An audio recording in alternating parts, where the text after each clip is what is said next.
Good morning, and good evening to those of you tuning in from South Africa and Ireland. I see you all saying hello in the chat. So, welcome. It is exciting to have so many of you here and saying hello already. So, hello, Elaine, Alana, Amanda, Marina, Suzanne, Aisha, Rhonda, and Suzanne again. I don't know. Maybe there's two Suzannes.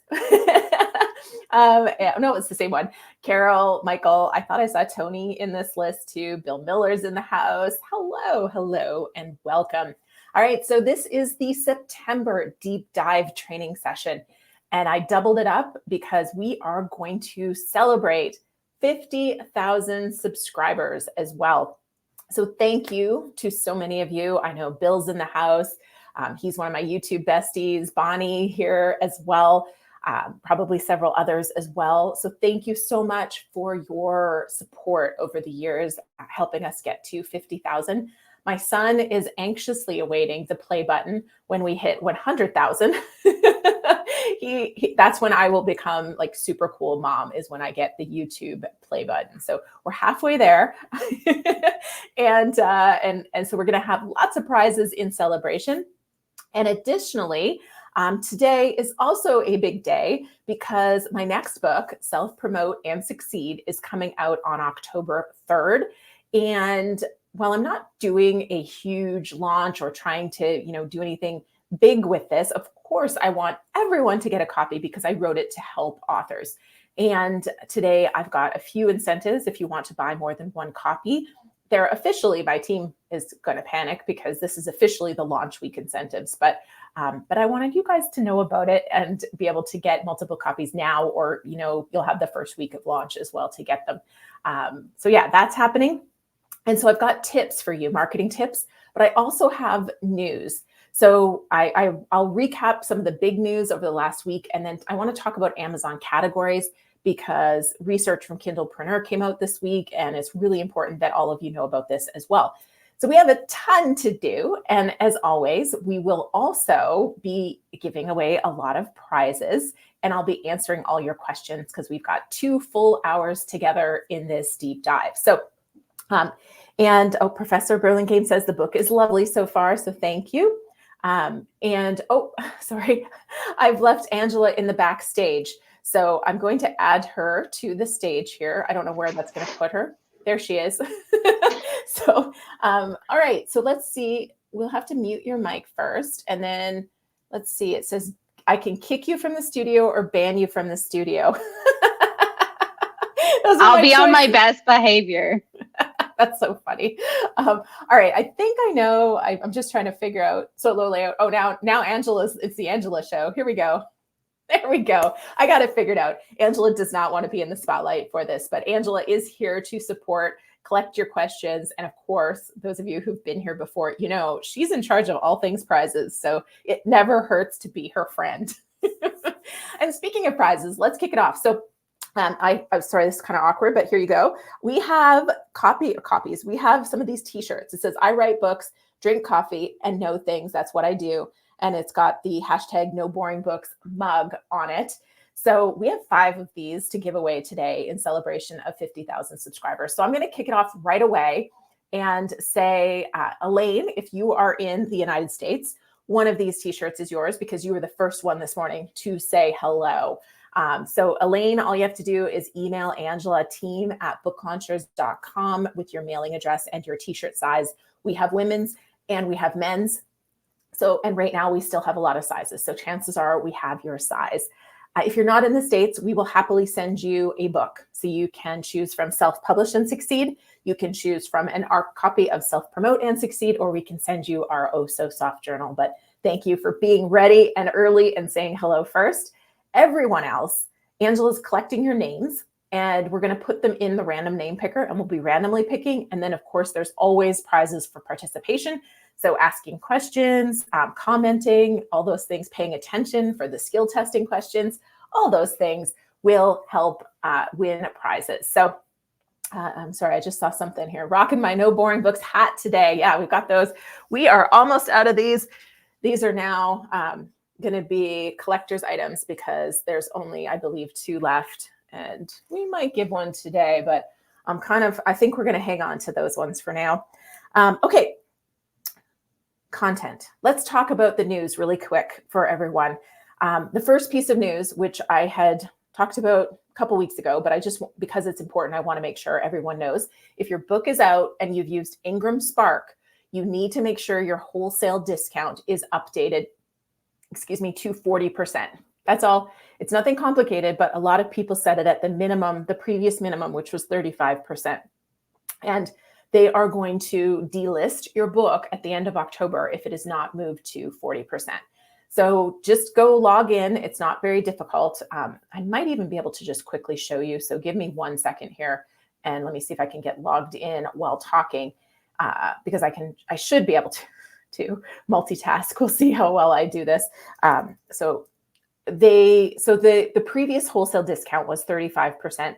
If you were pursuing or you are in physical bookstore locations, chances are you've already got your wholesale discount at 50 or 55%. And again, a lot of people were saying not so nice things about Ingram Spark for this because they were kind of assuming this was Ingram Spark collecting more money.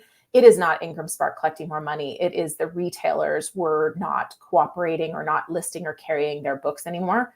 Sorry, I have a lot of, let me just make sure. Here we go. 1 moment while I get the password in here, because that is something I cannot do at the same time. Here we go. Okay. So if anybody hasn't done this, I'm just going to show you really fast so that it is easy for you to go and do this. And I'm just going to I'm pretty sure this has already been updated because I went through and made sure it was updated. But okay, I've got it on the screen. So let me just switch over so you can see it. And StreamYard. Okay, and I'm going to switch to this view. Oh, that brings Angela back. Okay, we'll just go to cinema layout. I don't know. We'll see. We'll see what happens here, friends. It's an adventure. Okay, so share screen. It always tells me it's easier with 2 monitors. That means you should be in charge of this, Angela. All right. We'll just get you that other monitor. You'll never, ever turn back. I'm afraid of 2 monitors. I feel like it's the best. I feel like I can barely handle 1. All right, here it is. Okay, I did it. Now, so it's really simple. I just pulled up my book, The New Brand You. I always do all changes on this one because it doesn't really sell. So it's safe if I mess something up. So all you have to do is scroll down and you see your pricing down below. And the change is only necessary for the United States. So all you would do if this didn't already say discount of 40%, you would just go in here and edit and change it to 40%. So nothing to, and I'll just show you, see, edit, I understand. And then you just go in here, really easy, edit, and then click save. So no, that's all you need to do. But you do need to do that by the end of October or else your book could be delisted. So that was the first piece of news. The next piece of news was, of course, the Amazon disclosure, requiring AI disclosure. And I did a full live stream on this on Tuesday of this past week. So Angela can put the link in the comments if you missed it, so you can save it and watch it later. I'm not going to repeat or open up the tab in KDP to show you what you need to do because I covered it all quite thoroughly on Tuesday. But I did just want to note that that also is now a requirement if you're uploading to Amazon or editing any books that you currently have on KDP, which uploads to Amazon, you are now required to disclose if you have used AI. And the big distinction, again, was between generated and assisted.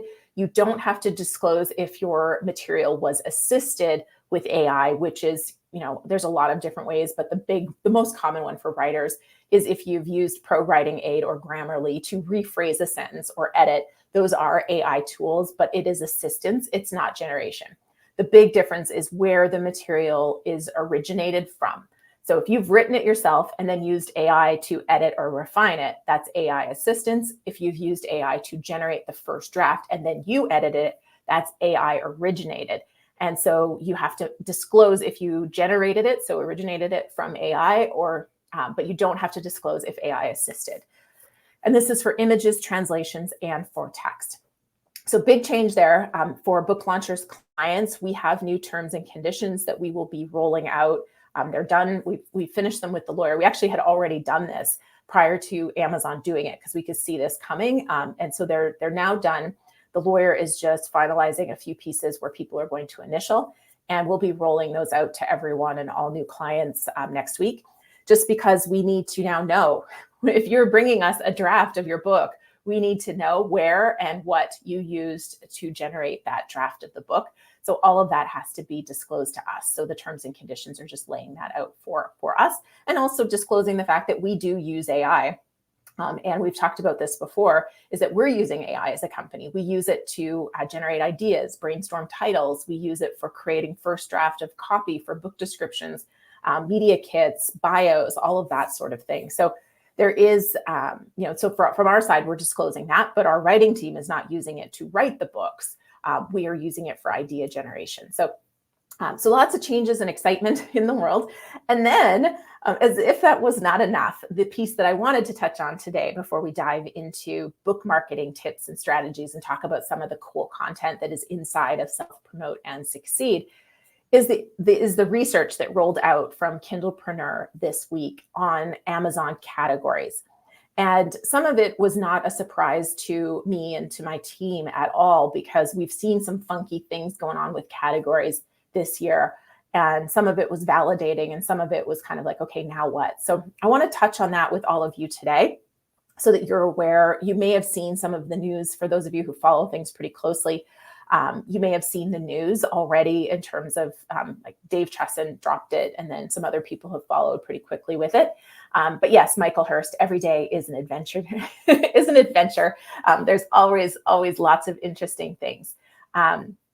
Okay, so sorry, I'm just watching some of the comments. I know Angela's going to collect the questions for me, so I won't answer those questions right now. What I am going to do is I have some slides pulled up, and I just want to pull up a slide to in order to just walk through the category information.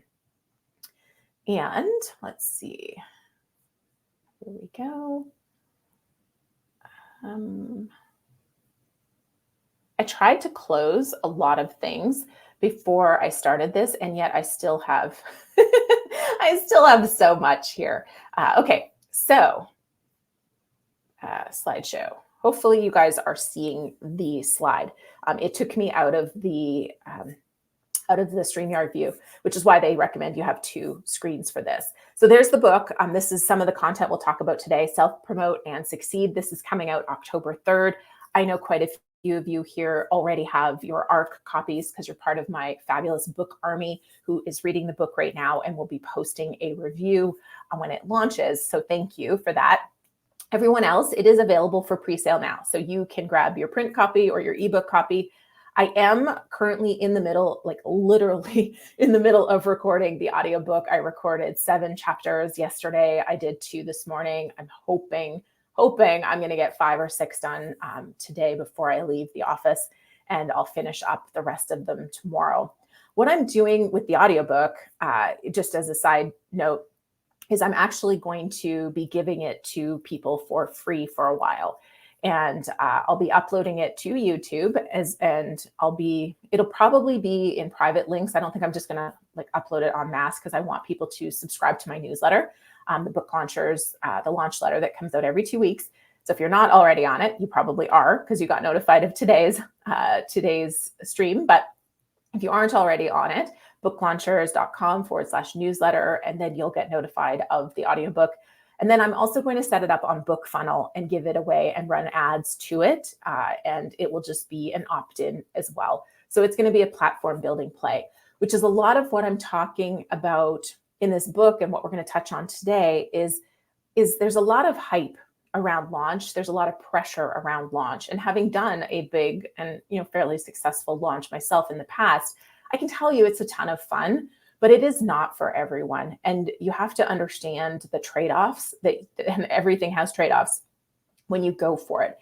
And so part of what we'll touch on today is kind of looking at your bigger picture goals for your book, what some of your strategies are going to be, and what the tactics are to make sense to get you to those bigger picture goals.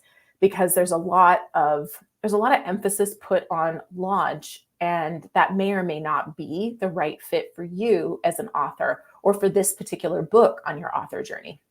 So we got lots of cool stuff to cover today. But touching on this category piece, because this is also, there's multiple sections in Self-Promote and Succeed where I talk about metadata, because this is what makes your book discoverable. And for no matter what your overall goal is, having your metadata right is really, really important because it impacts everything. And so what Publisher Rocket is the software, and we are affiliates. So if you don't have your Publisher Rocket software and you want to get it, I'm going to open it up in a minute. But I'm pretty sure, Angela, our link for folks is booklaunchers.com/rocket. You can double check that, please, and then drop it in there. We do make a small referral fee from it. And it also just helps me reinforce with Dave Chesson that we are sending them a lot of clients for their Rocket tool. So I always like to have those numbers and statistics on hand for those, especially because I really think he should support Self-Promote and Succeed. I'm a big advocate for Rocket in this book. And so far he's only ever really sent tweets about my book, about my books, but I really think that there's an opportunity there for him to put a little more emphasis behind promoting this book. So fingers crossed, if we sell more Rocket softwares for him, perhaps he'll be more inclined to be a partner with us on this book and beyond. But anyways, there are three. So Rocket did a big update, and the big thing here is that in this research, they discovered that 54% of categories in the KDP picker, so inside of the KDP dashboard where you're picking your categories, they're duplicates of each other. So that's interesting. This means they don't go to different places. You show up in multiple places in the store, but you don't want to have two categories that are duplicates, right? That's you're wasting one of your category choices if you choose two categories that are a duplicate. So that's a little bit of a kicker. So I would say, if you haven't already, get your copy of Rocket, Publisher Rocket, and make sure that you aren't in two categories that are duplicates of each other, because you don't know they're duplicates. Because they just both go to the same place. There's no difference between those two categories. So there's no benefit in being in both of those categories. The one that we weren't surprised about, because we've run into this before, we just never knew what was going on, if it was a glitch or what. But we've encountered this. I don't think we necessarily knew about the duplicate, but the ghost category we'd run into, where you click it and nothing happens, or you can't find it. And 27% of categories won't allow you to be a bestseller for them, and you can't even find the category pages on Amazon. And they labeled these as ghost categories. So categories marked as ghost should be used with caution. Personally, I wouldn't even use them. Because the books, you'll only rank in the subcategory above them. So hovering over this will show you the sister ghost categories and the parent categories in Rocket, which I'm going to open up Rocket for you in a second. But this was really, like I said, validating in a lot of ways, because sometimes we thought we were doing something wrong. Sometimes we thought there was just weird glitches. But now we know it's official. It's a thing. So, and the cool part is, though, that Publisher Rocket discovered this, and now they've given us a tool so that we can all, as authors, monitor this, because you only get to choose 3 categories. You can use the keyword boxes in KDP to use category phrasing in those keyword boxes, which can influence which categories you go in. And also, by the way, just because you've selected a category does not mean that Amazon will show your book in that category. It uses it as part of their overall algorithm decision. But keywords, the content of your book description, and the categories you select all determine the category. So a lot of people will find that they end up in a wonky category, and that is not because you've selected the wonky category. It's just because of all the factors have played into Amazon putting you in. And of course, Amazon has different categories for all the things, right? Each type. So ACX has a different store than your Kindle books, than your print books. And then, of course, these categories are different in Canada versus in the States. But what you are picking it based on is your main market. So you choose I can't remember the exact phrase they call it, but you choose your home market, if you will, which is the market you're most focused on, which for most of us will probably be Amazon US, and you choose your categories for those markets. But if you do, for example, if you are writing, your main market is the US, but you're in Canada and you want to target a lot of Canadian markets, you may use keywords that are more specific to the Canadian market as well, in order to influence some of the category placements and or just be more discoverable in the Canadian Amazon as well. Phew. And then Tony said, with Publisher Rocket, I was able to confirm that my book was not in a duplicate or ghost category. Such a powerful tool. Yeah, absolutely. And Tony says, we got to get Dave on board. Yes, please. Yeah, I'm really trying to work towards him being an enthusiastic supporter, because, he and I have not a close relationship by any means, but we know each other. And he, for Self-Publish and Succeed, he just sent a tweet to support the book launch. But Self-Promote and Succeed, I talk about Rocket constantly.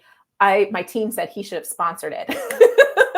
So I really think that it would be awesome if he did a little bit more to promote it. But in the meantime, I will do what I can to support and sponsor what he's doing, because he's doing a major service for authors. So let's pop over into Rocket real quick, so that I can show you what we have going on in Rocket, just so everybody has seen it. Okay, going again to share the screen and open up. Where's Rocket? Here it is. Okay, so what I did earlier today was I popped in to Rocket and I just opened up books reference and went to some of the categories that my book is in, and was just checking them out. But I want to show you, so for anybody not familiar with Rocket, let me just back out here quickly. So this is not the home page. So this is what you arrive at. So you can do your keyword searches, your competition analyzer, your category search, your AMS keyword search.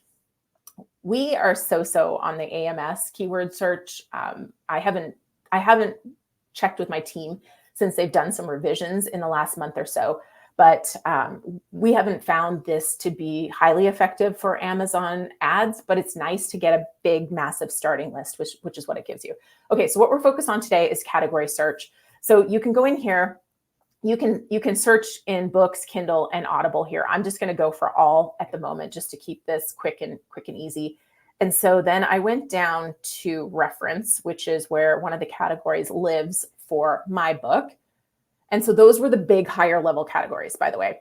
And then I went into reference and then go down to books. It says books reference. And then this is how the subcategories break out, right? So the big category, of course, is books. My first, whenever I say more than cash flow, it was #1 in print books, right? So the store was print books and my book was #1 in print books. So the highest possible category.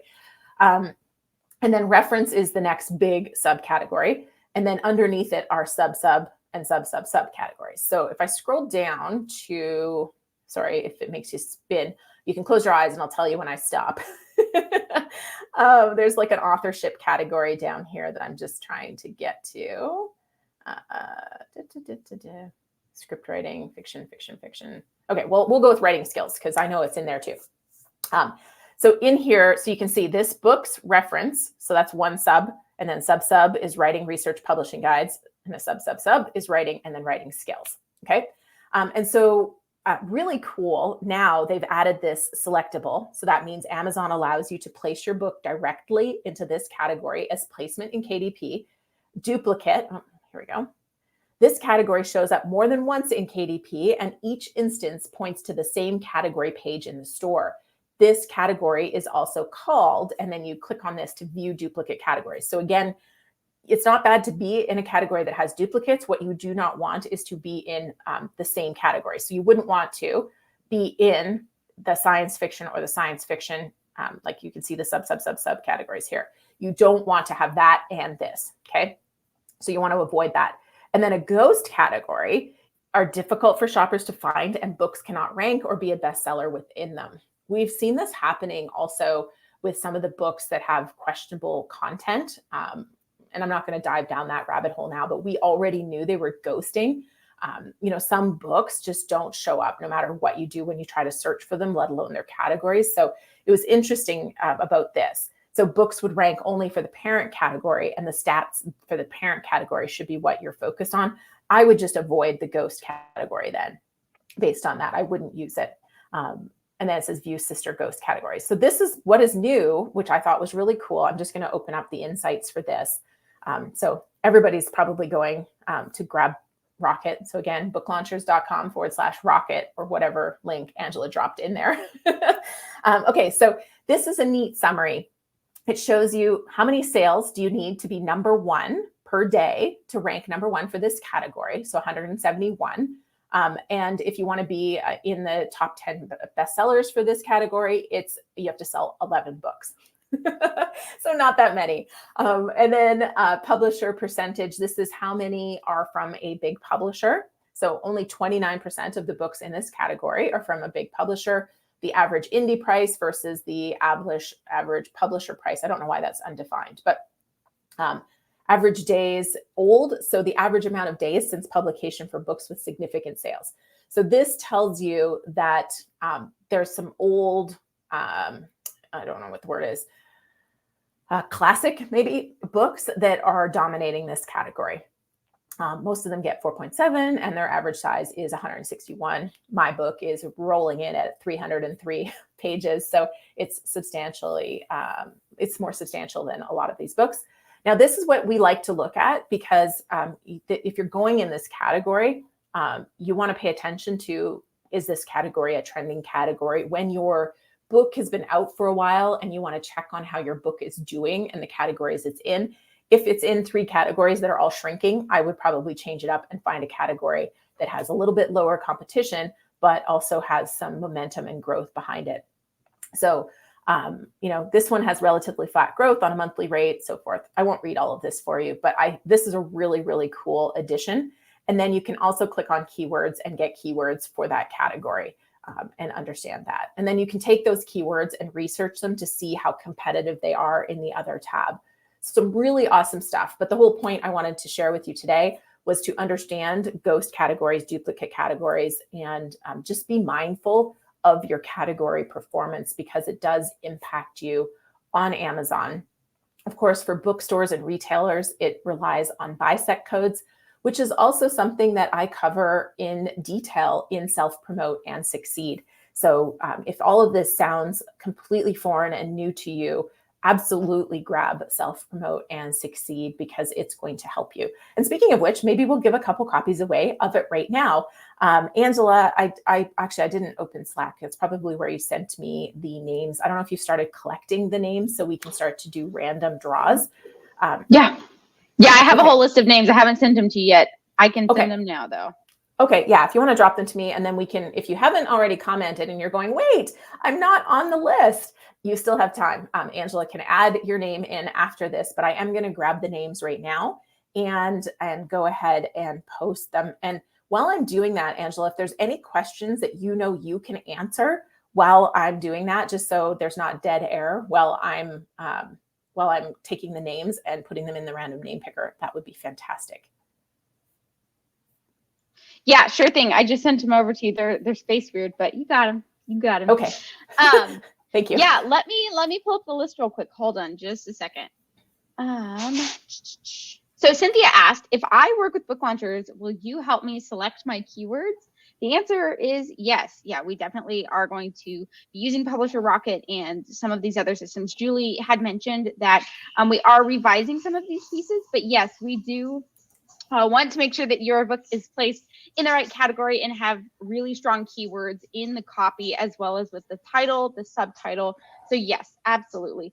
And even if you aren't working with book launchers, highly recommend looking up these keywords for your book because it's so key to making sure that your book is discoverable and just making sure that it's placed well to where you can get ranked. So no matter what, whether you're working with us or on your own or with a different company, absolutely look up the keywords, look up the categories that are going to best fit your book, and then work those into the copy for your book because it's going to make a huge difference on how discoverable your book is. Working with another company? What? Hey, I want to be kind to all people. I didn't want to oversell us here. I'm just kidding. We're here to support all authors, but for those of you watching, wondering how you could work with us so we can do all your keyword category pricing research and set you up for marketing success, of course, it would be our honor to support you in that. While I do the random name picker, maybe Angela, if you want to grab the link from our website that shows all of our services, that self-publishing services tab, and drop our link for if anybody wants to apply to work with us, you can put that in there as well. All right, I've got the names in, and they actually didn't, those weird characters didn't transfer over, so it worked great. So for those of you here, we have 10 prizes we're giving for celebration of the 50,000 subscriber. We already gave one t-shirt away, so we have 9 of those. So I'm going to give away 5 books today. And you can choose if you want a copy of Self-Promote and Succeed or Self-Publish and Succeed.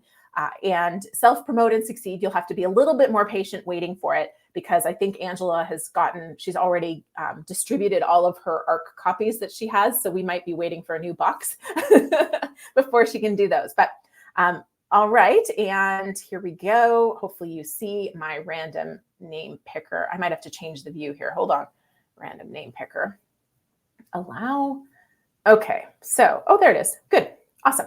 So everybody who has commented so far today, you are now entered into this, as you can see, it's a free tool as we have all of the funny little ads appearing, but you'll see all the names spinning. And this is for a book. So Aisha, congratulations. You can email Angela at team@booklaunchers.com and let her know if you would like a copy of Self-Promote and Succeed, the new one coming out October 3rd, or Self-Publish and Succeed, which is the hashtag No Boring Books way to write a book that is set up to sell. Really, they go hand in hand. If you haven't read Self-Publish and Succeed, I would read that one first, because a lot of the things I talk about in Self-Promote and Succeed reference back to the layers that are marketing related that you need to have in your book. All right, so that's one. Thank you, Aisha. Thanks for being here. Let's get another book. Oh, I know Professor Burlingame already has both books. So if you would like to choose somebody else, or if you want a copy to give to somebody, I will leave that up to you to decide. But you are one of my YouTube besties, so I know you've already got the books. I'm going to draw one more just because I know, but in the meantime, it is yours to gift. So you can gift, we can mail it to you and you can gift it to somebody, or you can gift it to somebody on the live stream today.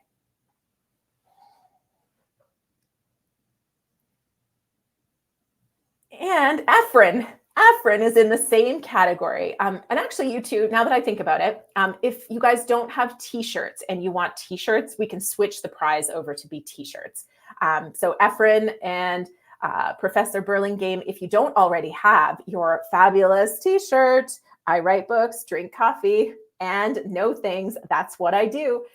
I already asked people when I first came out with this t-shirt and nobody seemed to know, but this is a play on Tyrion Lannister's words from Game of Thrones, where he always would, well, he wouldn't always say, but in a couple points, he's like, I drink wine, read books, and know things. So this is my version of that. So, and if you already have the t-shirt, which I don't know if that's what Professor Burlingame is saying, I do want the t-shirt or I do have it. I don't know. I'll let Angela message you and sort that out. Okay.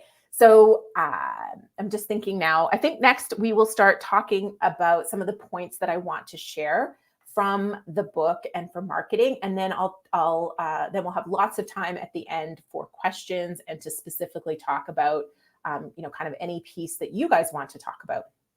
Okay, so let me just open my slides again.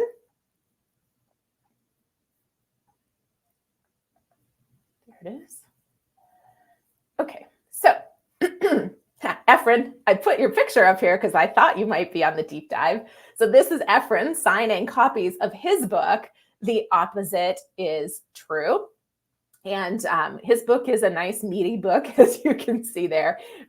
It's got lots of phenomenal content in it. Okay, so book marketing doesn't sell books. This is one of the things I talk about in Self-Promote and Succeed.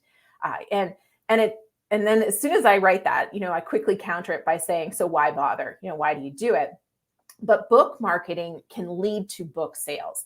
But Marketing and sales aren't the same thing, right? Marketing is about strategy. It's about getting people to see you and have an awareness of your existence, versus sales is about transactions, or even, I would argue, about email address and contact information. And so a lot of people kind of immediately think marketing, which might be a podcast interview, should be selling books. And if it doesn't, it's not a success. And that just isn't true. And that's one of the big things that I really want people to take away from this book, and even from today, is that a lot of people write nonfiction books with the goal of thought leadership or business growth, platform growth, and yet they're measuring book sales to figure out if they're a success or not. And the reality is that that isn't a great measurement, because the things that might sell your books may or may not be the things that are getting you that thought leadership, the speaking engagements, the clients, all of those things. So it's important to align your marketing for your goals first, and then sales. The cool thing about sales is that it gives you some data. It does give you data where other things aren't as tangible as sales. So, but that's also why people tend to hang their hat on sales and be like, oh my gosh, I sold, 100 copies. That was a massive success.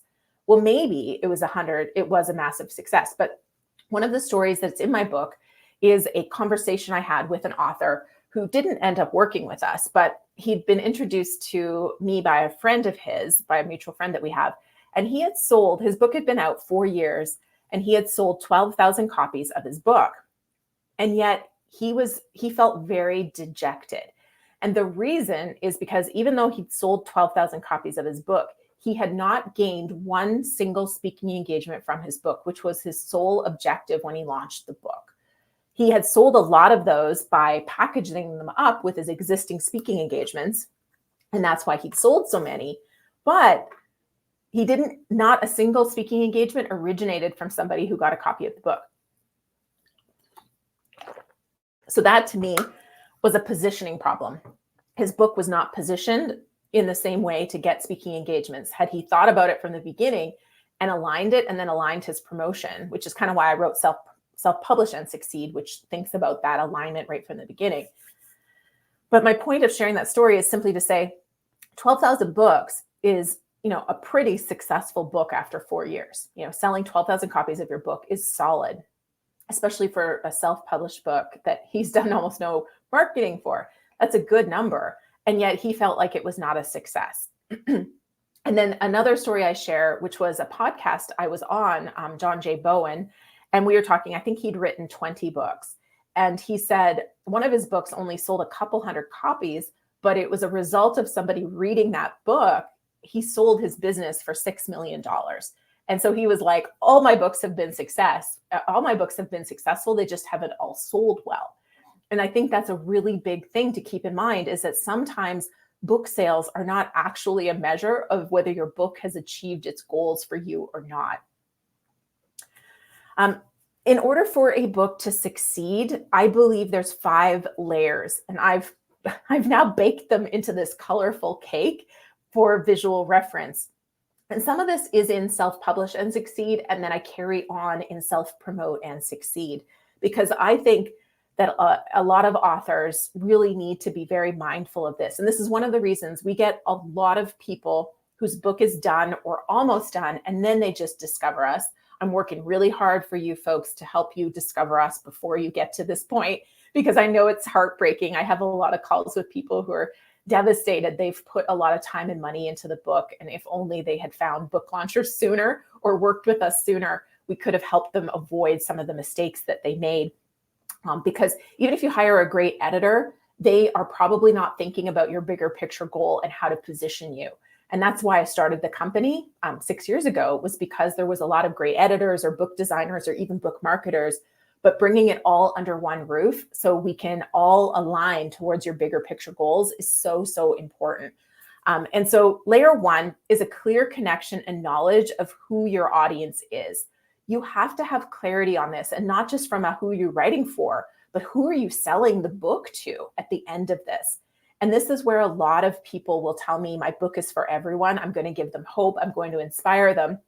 And I'm like, I don't know how to market to everyone. Because if you think your book is for everyone, it's going to be important to no one. And you are much better off to go niche and not tell me, and when I say niche, I don't mean now focus on women between the ages of 40 and 60. I mean, focus on that person who is struggling with their career in their 40s. Maybe if you want to have a demographic in there, they're struggling with their career in their 40s. They know they want to change. They don't know what that change is, and they don't know how to do it. And your little special brand is going, or your special sauce, your special story is going to help them with that particular problem. And so it's really that connection of who are they? Why are they going to care? Why do they need you? What are they laying awake at night worrying about or thinking about?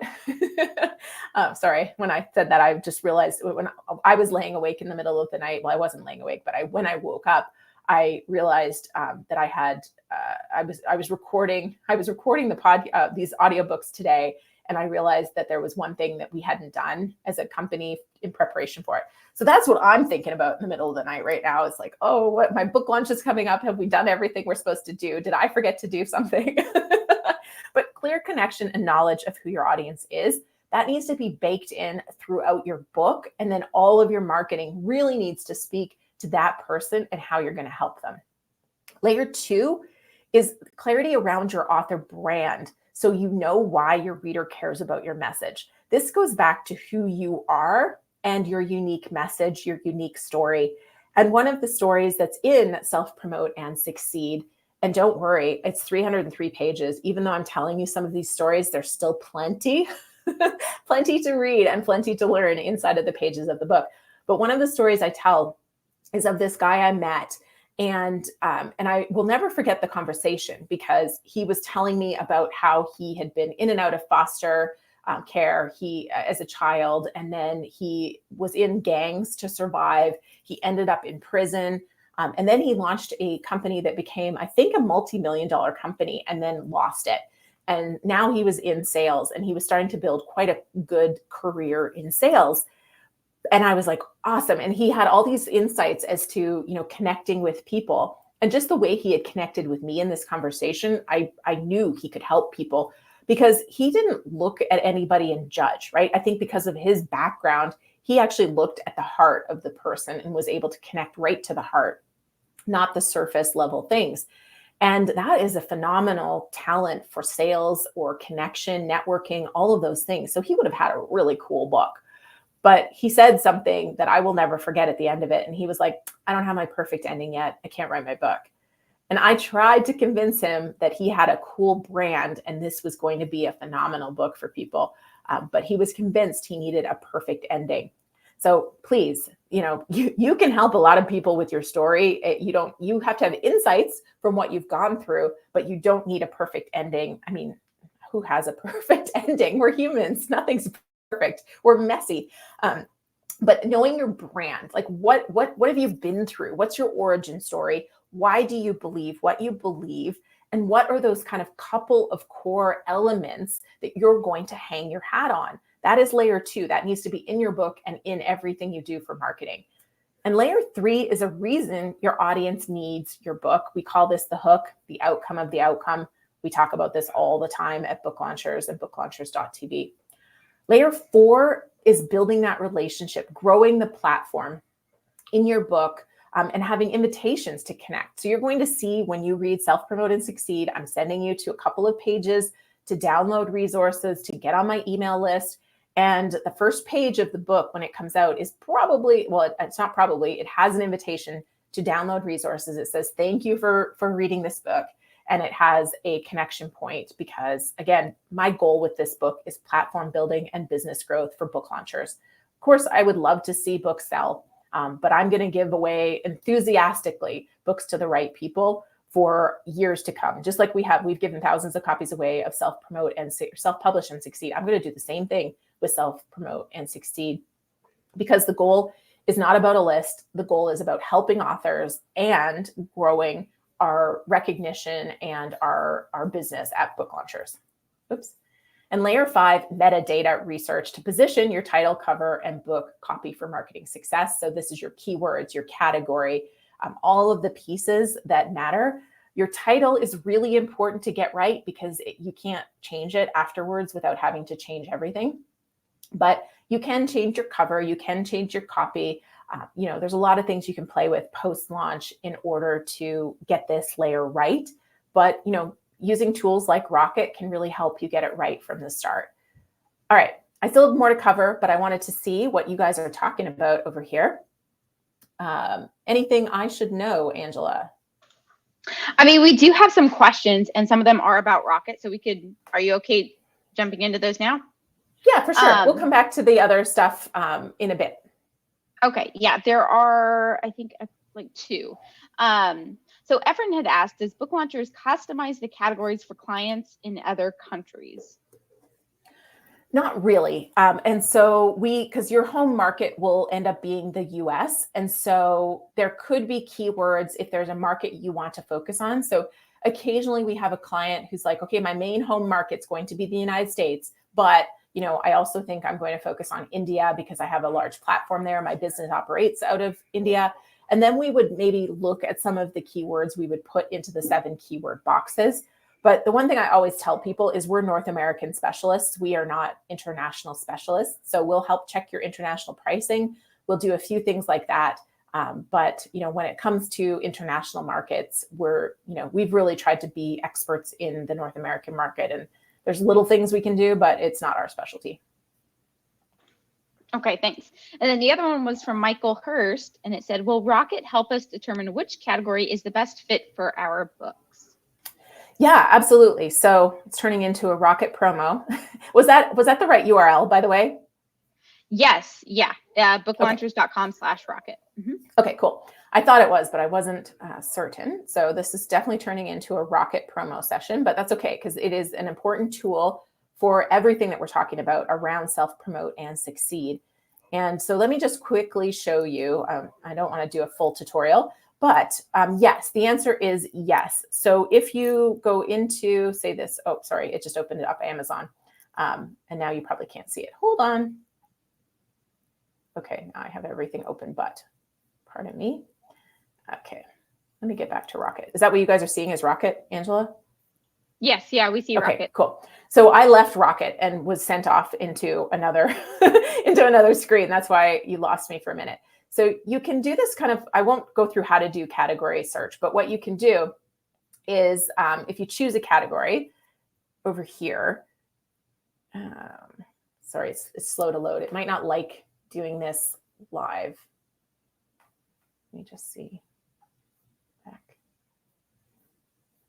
Come on. Maybe a small category.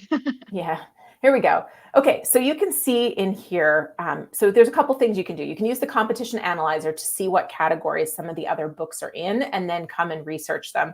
And then over here, actually things have moved around. I'm not as familiar. There was a green-red thing. Sorry. Everything moved. They literally just updated it this week. So let me just see what it says here. Advanced analytics about this category as well as keywords is relevant. So I'm thinking that it is now underneath here. And so what you want to look for is as they're talking about here, this category has relatively flat growth as monthly rate, high competition. So what you want to find is a category, and it used to show up as green, but you want to find a category that has, is busy. So there's sales, but there's not a ton of competition. And it also can be beneficial to have a category where there isn't books that have been there forever. And so there's an art and a little bit of a science to researching it, but having this will help you. There's also great tutorials in here. So you can go into their tutorial section. Oh, and it just took me out because it takes you to their website.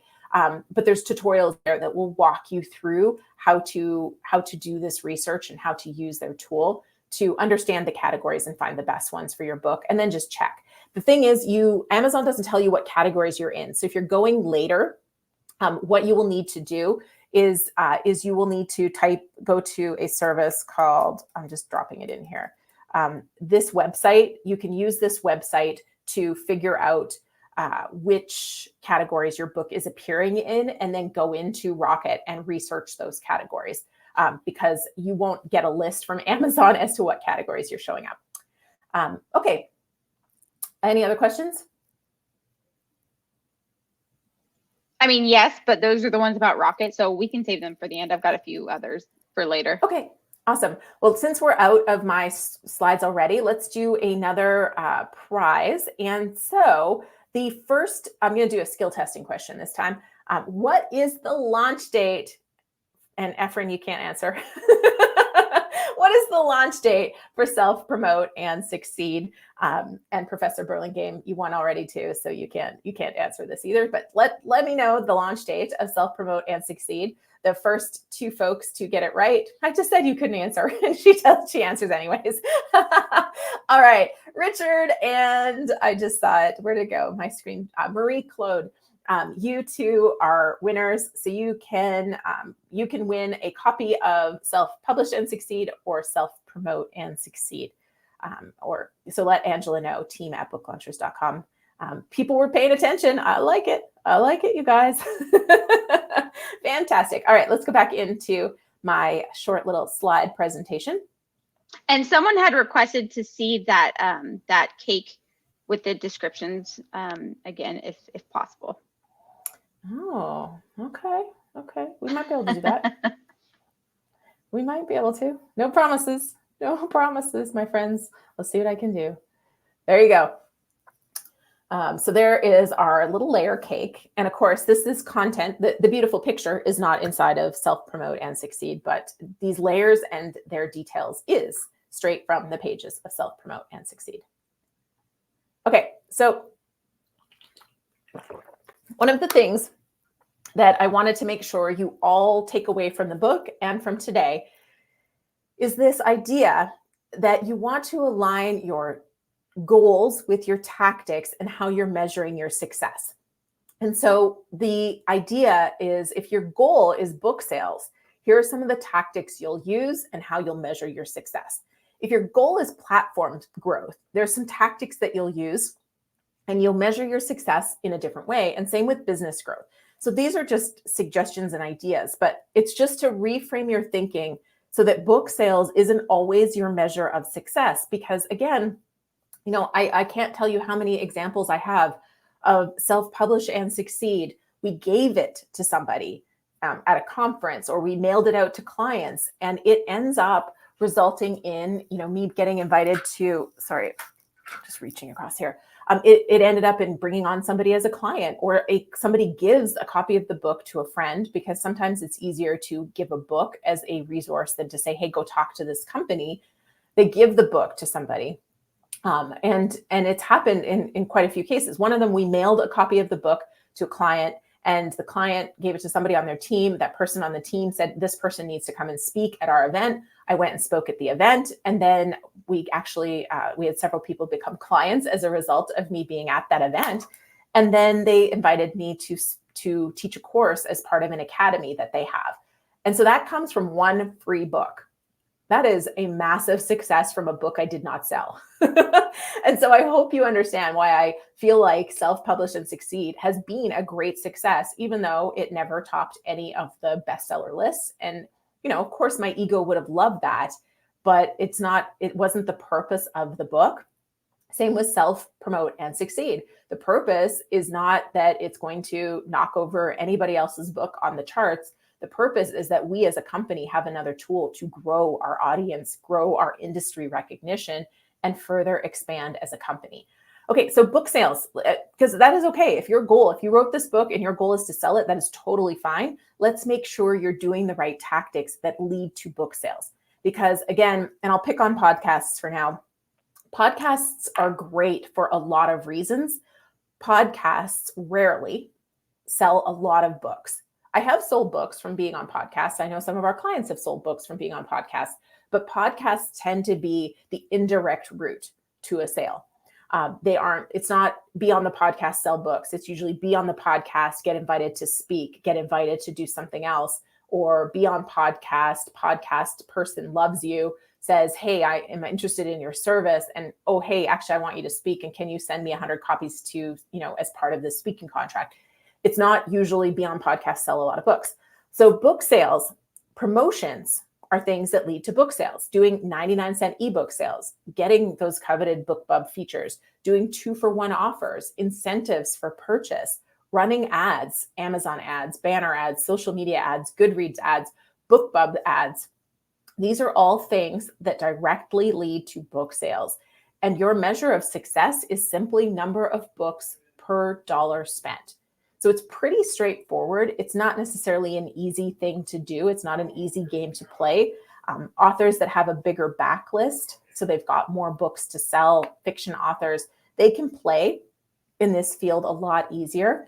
I can tell you that, we have days where self-publish and succeed, we're running ads to sell that book direct. And we have days like yesterday, we had, I think, 3 copies sell. That's a pretty busy day as far as our ads selling books, but I'm not making any money on that, especially when you factor in Angela's time because she's mailing the books out. Those are not profitable. It is leading to people who will get a copy of our book. Now we've got their email address. So it's just really covering the costs of promotion. So you have to be really good at this if you're going to run Facebook ads, Google ads, these kind of things. And most authors who are successful at this, they promote one entry point and then they have a whole bunch that they hope you buy afterwards. But the 99-cent ebook sales can work for getting lifts, getting exposure. And by the way, the other thing with book sales is your metadata is as perfect as it possibly can be. All right.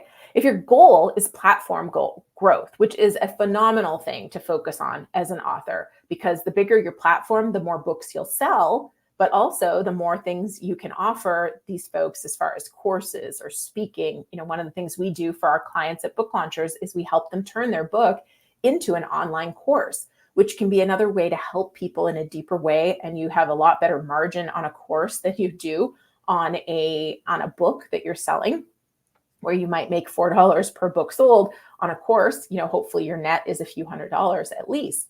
So platform growth. Once you have a platform, you could do a lot more things. So I think if you don't already have a platform, using your book to grow a platform is really, really great. Platform growth comes from advertising. You can promote your book as a lead magnet. I already said this is one of the things I'm going to do with the audiobook. And I have a lot of reasons for choosing that path.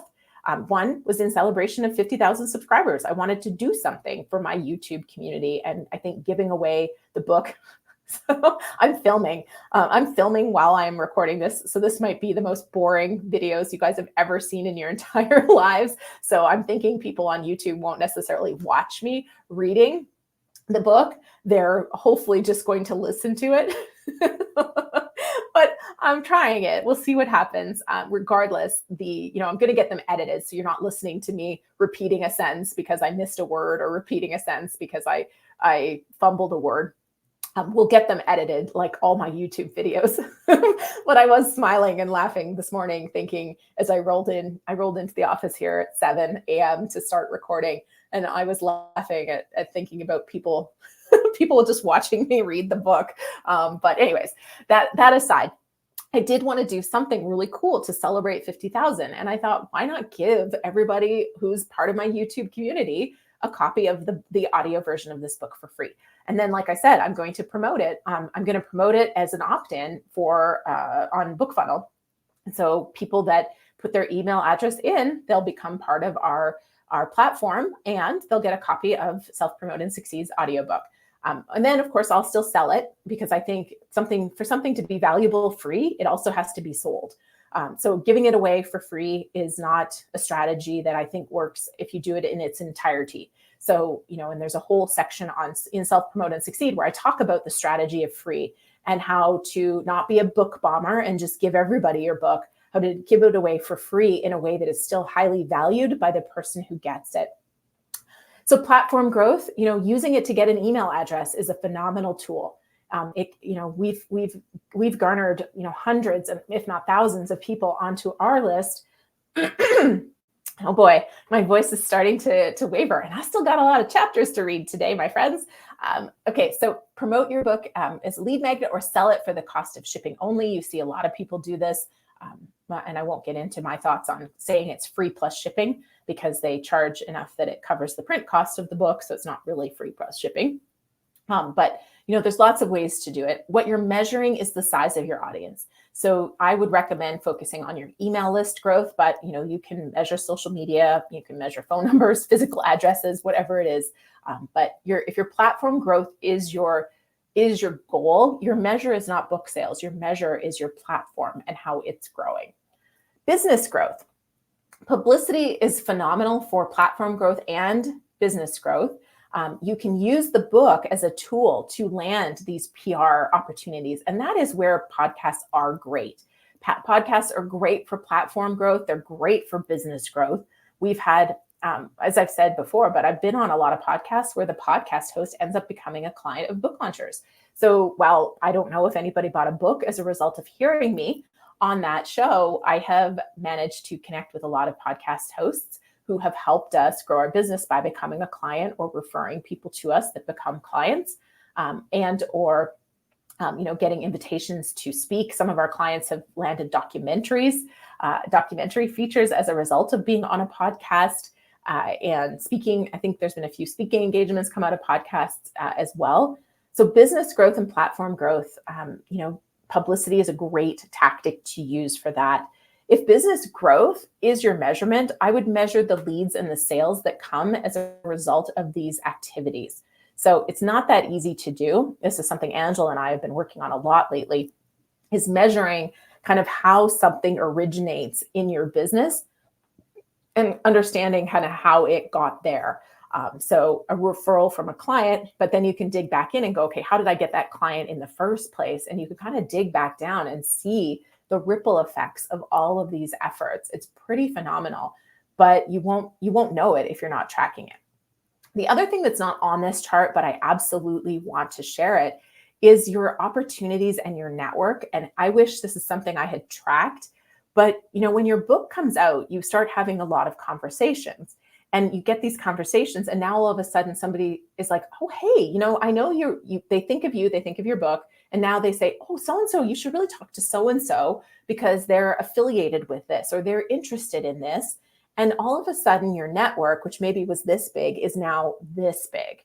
And, I know Efren's here, and you saw that picture that I shared at the beginning of him signing his books.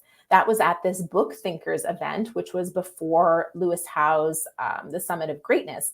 And it's really cool to see, here he's an author now, his book is out, and he's, he was out there networking, meeting people. And it's maybe not a direct result of the book, but I think, if I could put him on here, if it was Zoom, I could, put the light on him and put him on the spot. But, I think he would safely say that because his book was there, he was connecting. He was in the author area with the other authors. And it was a much easier connect because he's now an author like they are. And so he was connecting with people who have big networks and tremendous potential partnerships and opportunities and even just friendships. So lots of really, really cool stuff in that regard. All right. I'm going to take, Efren said, happy to be on the spot later. Yeah, we'll definitely have you on for a deep dive. One of our author spotlight deep dives. We'll definitely have you on then because there's lots of things that you've been doing that's been fun to watch you and your author journey. So, okay, Angela, what have we got? I'm going to take a big gulp of water while you take over for a sec. Yeah, sure. Do you want me to go back over some of these other questions? Yeah. Okay. So I'm going to go back because we haven't had any questions specifically about the slide that you just talked about. So this was actually I think the first question that came in from Efren regarding the updates that you provided, specifically about the wholesale discount. Can authors still profit with that 40% wholesale discount? Depends on what you're pricing your book at. I can't answer that in a blanket answer. It depends on the paper weight, the color, the type of printing, and then your overall price. But yes, you can still profit. It's not, I've been pricing my books, my other books, I have the wholesale discount set at 55% because I have physical bookstore distribution.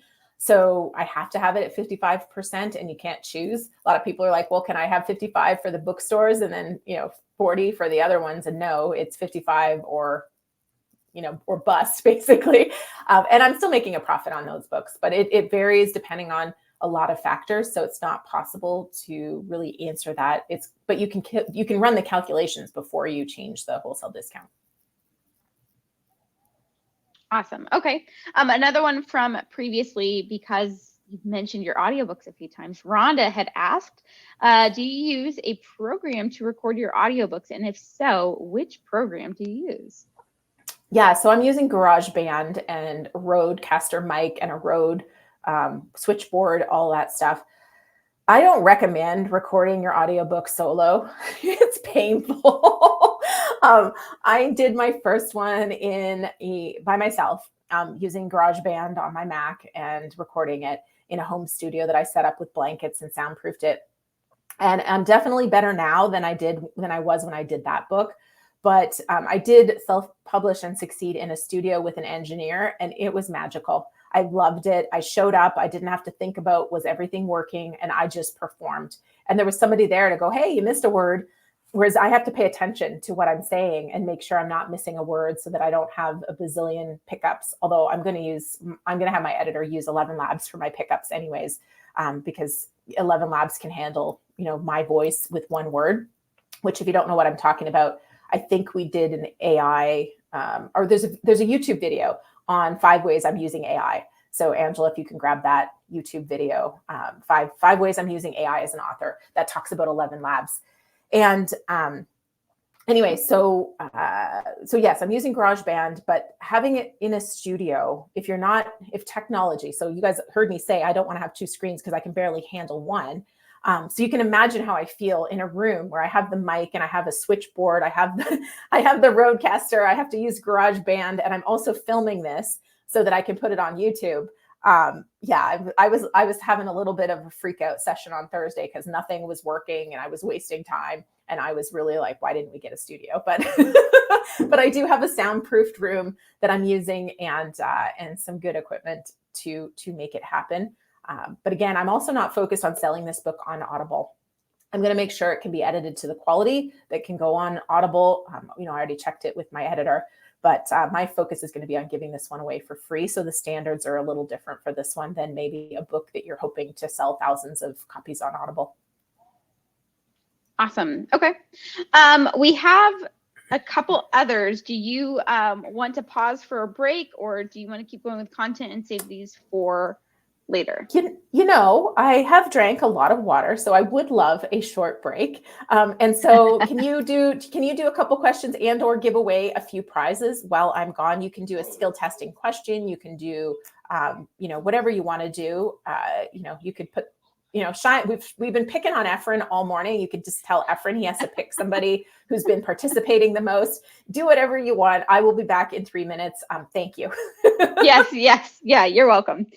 Okay, so first I'm going to hit up another question. This one is from Mary Whitfield, and it says, which is better, title or subtitle search for your book? This is a really good question, and I might actually mention this one again just because Julie might have some additional items to add in here. But both of them are important. However, your title is going to be more important.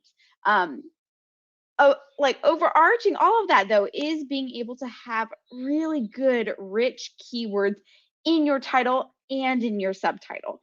And so, Julie really recommends having just a few words in your title. So 3 to 4 words in your title makes it easy to remember. And if you can get a keyword that is performing well, yet has low competition, and be able to put that in your title, that is amazing. Pull your research. We use Rocket. We'll use all of these different keyword and SEO things to find what people are searching for. We also do that based off of the content of the book, of course. And we as a team will actually brainstorm around the content of the book and around those keywords. And then, sometimes some of our authors will actually request, hey, can I have a specific word in my title or in my subtitle? Sure, we try to accommodate that as much as possible. But really the key here is to get really dense, rich keywords in your title, and then add as many as you can in your subtitle, because your title is the one that's going to be really key. And as Julie mentioned earlier, it can be changed, but there are a lot of steps. It is not an easy process at all to change your title.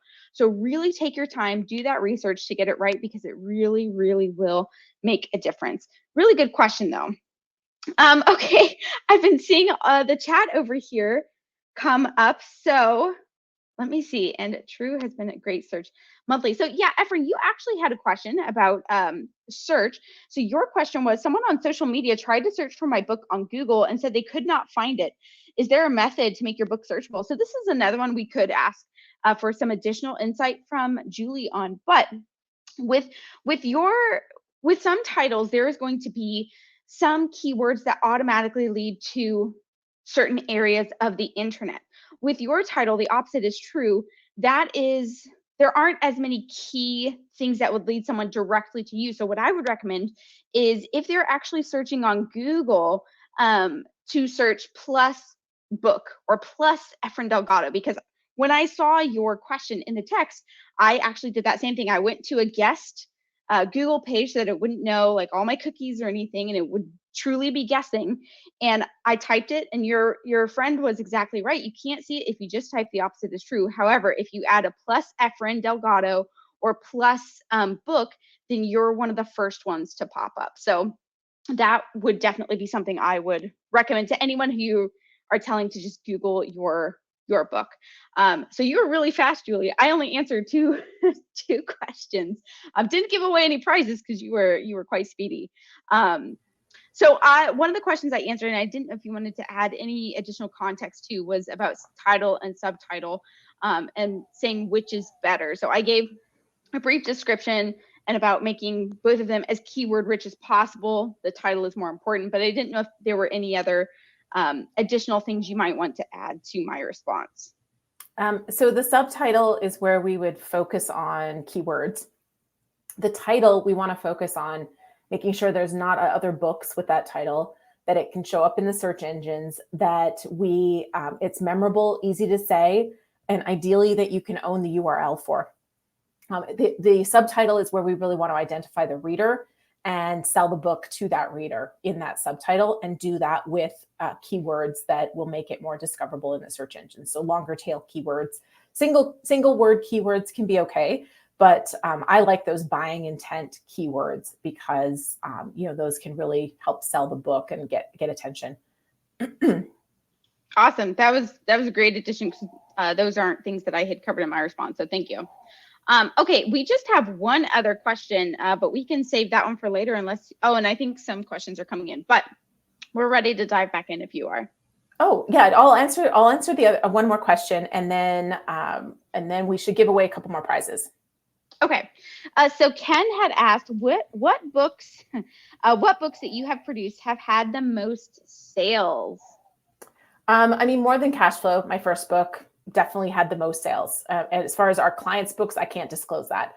Our clients' books aren't our books; they're their books. So it's up to them to disclose their sales. I won't run around, shouting their sales, because it's kind of like shouting somebody else's income. And I'm not going to shout what somebody else makes from the rooftops. But More Than Cash Flow, I've already disclosed this in the past, that in the first year alone, and it's been out for 10 years, I had generated, I think it was $86,000 in proceeds. And that was the trackable receipts. I always say, don't tell the CRA, which is Canadian Revenue Associate or Agency, but I sold a lot of books at the back of the room for cash. So, it's been 10 years. I think I'm safe, but there was a lot of books that I sold at events at the back of the room, and those were maybe not tracked the way they should be tracked at the time.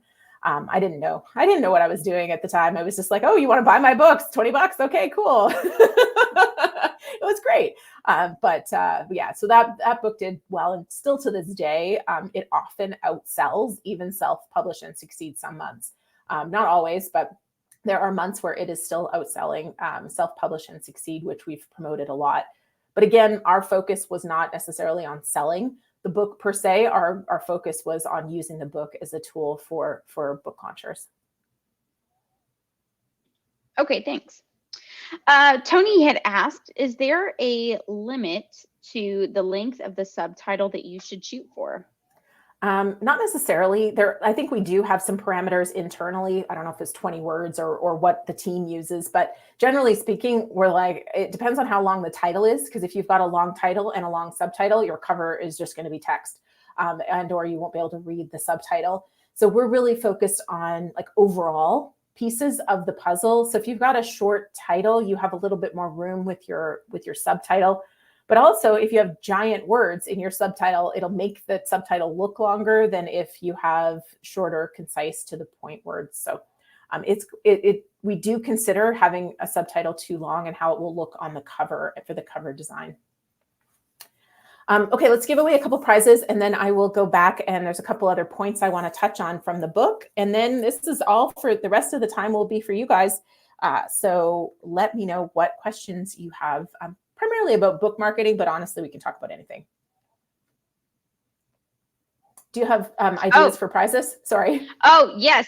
Sorry. Yeah. Let me, I'll let you think of another skill testing question. I'm going to do a count. What is today? The 16th. So I will go back up from Professor Burlingame's comment about, does Darla Mondragon know that I gifted her my prize? So Darla, if you're listening, if you have not seen the comments, Professor Burlingame kindly gave you her prize from several minutes ago. So please do email me at team@booklaunchers.com if you have not yet seen the comments on here, because you have won a prize. So I'm going to go 16 back from Professor Burlingame's comment. So give me just a second while Julie comes up with a question, and then we will go through those answers. All right. I want somebody to name one of the layers from the marketing cake. So let's see who took notes. Who took notes on our marketing cake? And somebody name one of those layers, and and we'll see what who was taking notes from today's session. Oh, Cynthia, that's pretty close. Hook of the book. So I will go know your audience. That was layer one. Layer one was a clear and connected idea of who your audience is. So Cynthia, congratulations. You have won. You can choose between, actually, where are we at with shirts relative to books? What are we giving? What have we already given away most of? I know we were going to give away 5 of each. Yeah. So, I mean, we still have plenty of both. We have given away 2 to 3 books, 3 books, and potentially 3 shirts. So okay. So Cynthia, you can choose. Just let Angela know now so she knows what tally we're working from. You can choose whether you want a book or a shirt, and the book choices are Self-Publish and Succeed and Self-Promote and Succeed. I think you already have Self-Publish and Succeed. So Self-Promote and Succeed, or a t-shirt. And she would love a shirt. Cool. So I think we have your address, but if there's an update to it, let Angela know. All right. Love coffee and writing. I know, right? I love the shirt for so many reasons. And it's soft too. It's like super soft and comfy. I'm in love with our swag. It's my favorite of all of our shirts. Like this is like my 3rd or 4th one now. It's my favorite. I love the smart comment on there. It's just great. I love it. Yeah, and it still has our hashtag No Boring Book mug, which is quite famous, and the V-neck for the women's. Yes, I agree. I think it's a great shirt. It's a winner. The whole one. Okay, so the last piece that I was going to touch on, and I was just actually looking. So I've got my. We have one other prize. Sorry. Oh wait, sorry. Yeah. Thank you. Go ahead. Yeah, sorry. It was actually the 16th comment back was Efren, but Efren has such a kind heart, so I know he wouldn't mind me going to the next person after that, which is Carol Harris. So technically your comment is 17, but Carol, you are the next prize winner. So please email me at team@booklaunchers.com with your mailing address, because we don't want you putting that in the chat. But let me know if you would like the book or the t-shirt, because we've got 1 more t-shirt or 2 more books. Books are Self-Publish and Succeed or Self-Promote and Succeed. So let me know in the email. And now I'm done, Awesome. Julie. Okay, great. So the last thing I wanted to touch on, I wanted to kind of share some of the chapters here as well, and see if there's something that sparks you guys as to what you want me to talk about today. But the last thing I wanted to talk about was reader magnets and incentives around your book. So that's what I will talk about. I don't have a slide for it, but I've got my, so whenever you read an audiobook, sorry, there you are. Whenever you read an audiobook, you want to have it on an iPad so that when you're turning pages, the page turning is not sounding through on the microphone. So I have it on my iPad for reading today. And I want to share some of the chapter titles that may spark something you guys want to talk about today. So your author brand, we've talked a little bit about branding. Social media doesn't sell books much, but relationships do. Networking for introverts, your launch strategy menu. We've talked about that before. So we have videos on that. We probably won't get into that. The lowdown on libraries. Does money solve all book selling problems? DIY PR, that's A-OK, so PR. The power of podcast promotions, speak and sell, audiobooks, and cutting out the middleman, selling direct to your reader. Those are some of the chapter titles. So if any of that sparks something you want to talk about today, that's not even all the chapter titles. There's 20 chapters, which ask me how much I'm regretting 20 chapters as I'm reading the audiobook. I'm on chapter 9. But on the bright side, I am at page 150 and there's 303 pages. So I know, even though I'm only at chapter 9, I'm halfway through. So that's the good news for my voice. And hopefully it makes it through. Okay, so the last thing I wanted to touch on was reader magnets and reader incentives. And so one of the things that a lot of authors do, and I've already indicated one of our focuses is on building a platform from your book. And so having a reader magnet is really powerful because as you do things that will promote your book, for example, podcast interviews, media, writing an article for a magazine or a newsletter, a lot of people's, if you're not clear on your goal, and you're kind of like, I'm going to sell books, but I also want to grow my platform and I want to grow my business and all of these things. When somebody says you have one link, like at the end of a newsletter, at the end of an article, you'll have one link you can send people to, you may panic and not know what to do. If your goal is to grow your platform, which, as I said, Self-Promote and Succeed's job is to grow our platform. Ultimately, that platform growth hopefully leads to business growth, industry recognition, all of that kind of fun stuff. But number one is platform growth. So when I am doing an interview, I am going to send people to download a reader magnet. I have a few that I use. Next year, we're launching a brand new reader magnet, which is going to be really exciting. It's in development and it's going to take a little bit of effort. It's taking a lot of investment of time and energy to create this one. But it's going to be exciting next year. I know you guys are going to be pumped when you find out what we're building. But you have this reader magnet. And so send them to that one URL. Don't say, okay, you can buy my books on Amazon, Barnes & Noble, Chapters, Indigo, like Kobo, Kindle, all the places. And I'm on Facebook, Instagram, TikTok at this URL, at this Instagram. And then my website is this and this. People are going to remember nothing. And then in a lot of cases, you only are given one link that you can use. So keep it clean and send them to a single download. Now, please, your download, even if you use a free chapter, so you can use a chapter from your book, please don't tell them it's a free chapter.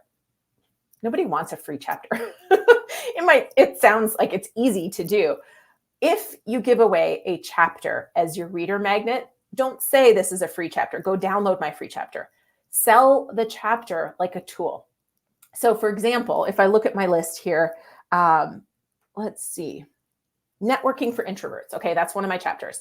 So I'm not going to say, here's my free chapter from Self-Promote and Succeed. I'm going to say, at the end of this, I'm going to say, you know what? And I've got this really awesome download, which is a guide for getting book sales and building your brand as an introvert.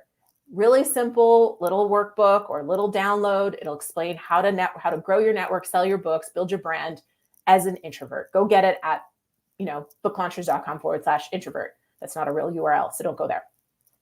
That's how you need to build value. It has to be something so valuable people would pay money for. They're not going to pay money for a free chapter. They might buy your book, but they're not going to pay money for a free chapter. So think about what it is that you offer that gives value. So one of my reader magnets is our game plan. We have a game plan that is how to sell 1,000 books without spending $100. And you can get that at booklaunchers.com/game plan. One of our best performing reader magnets is at booklaunchers.com/7 steps, the number 7 steps. And that is the 7 steps to write a book that is set up to sell. It's a workbook. So those are examples. And that URL is, you can get fancy and you can change the URL for every event you're on so you can track which ones are performing.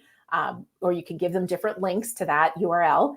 But at the end of the day, you have to have something of value, and your best, if your platform growth is what you're trying to achieve, and or inside of your book, you're hoping people connect with you, give them something of high value to connect with you.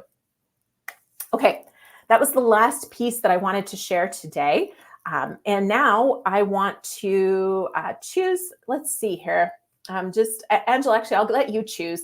I want to know who has been the most active, the most talkative, the most supportive in the chat. So that will be our next prize. So sorry to give you a project. You can give me a question before. All of our active people have already won prizes like 2 times over.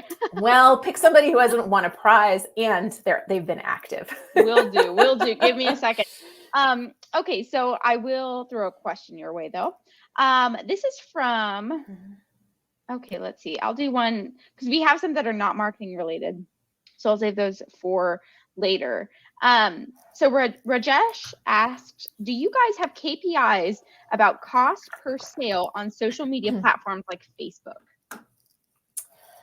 I mean, honestly, when somebody really wants to go deep in that, we turn them over to an agency or a Facebook ad professional.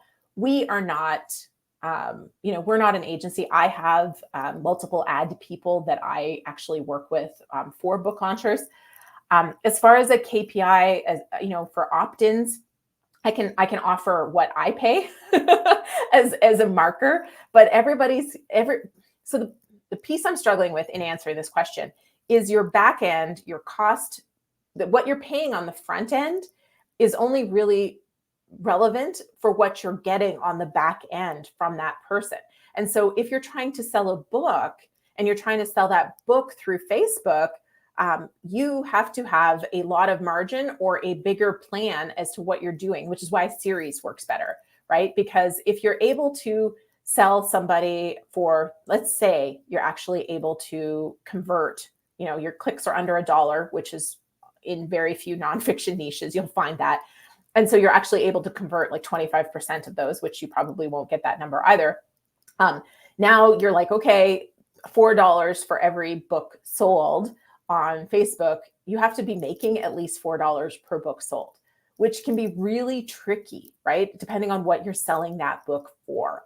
So I guess my answer to this is KPIs aren't going to matter in general. It's going to matter what your bigger, like your whole funnel looks like and your whole back end. I can tell you that having put a ton of money into advertising, we're getting opt-ins for $3, around $3. Like it bounces from $2.70 to $4 in our opt-ins, but it averages out about $3.12 these days. So an opt-in is somebody who joins our email newsletter list. And from there, we're then, offering books and courses and our services. And so, that is a good opt-in for us. For the books, as I already mentioned, I'm not selling them on Facebook. Me and Facebook really aren't friends. I'm still trying, I have somebody running Facebook ads. I still don't think they're working. For whatever reason, me and Blue, it's just never worked for me. But some authors have had a lot of success on Facebook. But I can tell you that our books that we're selling, the Self-Publish and Succeed, sorry, it's tricky having 2 books so closely titled. Self-Publish and Succeed, we do send people to selfpublishandsucceed.com to buy the book. We charge $18. There's incentives. You get a copy of The New Brand You, which even though that book didn't sell, I do actually believe it was my best book that I've written, just not well positioned. And that's why it didn't sell. But we give some incentives away, and that, we're lucky if that is, our ad costs are $18 by the time somebody buys the book, because you've got clicks, every click costs you money, and then it, what your percentage of conversion is. So we're not usually breaking even on the sale of that after cost of print and shipping. And then again, that doesn't factor in Angela's costs. All right, awesome. Okay, so as far as prize winners go, we've had a lot of activity in the chat today, which is super awesome. Makes my doing of this a little difficult. But Michael Hurst, you are our winner. So I actually need to jot down your name to make sure I don't forget it. But yes, you are the winner. So please email me at team@booklaunchers.com to claim your prize. And I think we're down to 1 t-shirt and 2 books. Is that right? Yes. Okay. Yeah. So you can choose. Let us know in the chat, though, what you've chosen, so then we know what our final prizes of the day are. Mm-hmm. And I did see some demand for a mug, so we will give 1 mug away today. That's usually what we reserve for our YouTube lives on Tuesdays and Fridays, is our mugs and our Oh So Soft journals. But I did see some demand for a mug, and I know there's been demand for a hat, but I'm still not sure if we should give a hat away today. I know we're down to 2 hats, and they're pretty special. They're very popular. I know I wear mine every Sunday when I go hiking. I am always wearing my hat. Okay. Now I will say, sorry, Yeah. a little caveat. If you're outside the US, we will need to limit you to a book, just because the duties on the packages are pretty outrageous right now. And sometimes for some of the countries, it does even charge you, the recipient, which is not the best surprise. No, exactly. And Michael wants the book. So that means we still have a t-shirt and we have a book. So fantastic. And we'll give a mug away too. So what I would like, though, is if anybody else, if you want to add anybody else to that list for the random name picker, because I will go back into the random name picker for the last 2 prizes. Okay. Yeah. Give me a few minutes. I need to alphabetize those, but yes, I will do that. Okay. We do have some other questions though. Some are going to audiobooks, some are going, yeah, we got a couple for audiobooks. Do you want to tackle those now? Sure. I don't think, yeah. Okay, so Christopher Madish asked, does Book Launchers help with setting up of print-on-demand stores related to the book? So I don't know what you mean by that. I mean, we do set up your Ingram Spark, your KDP account. If you mean like a direct store, the answer, like, so when you say print on demand, so somebody can order direct from you, like they order from me for self-publish and succeed, and what we'll end up doing for self-promote and succeed.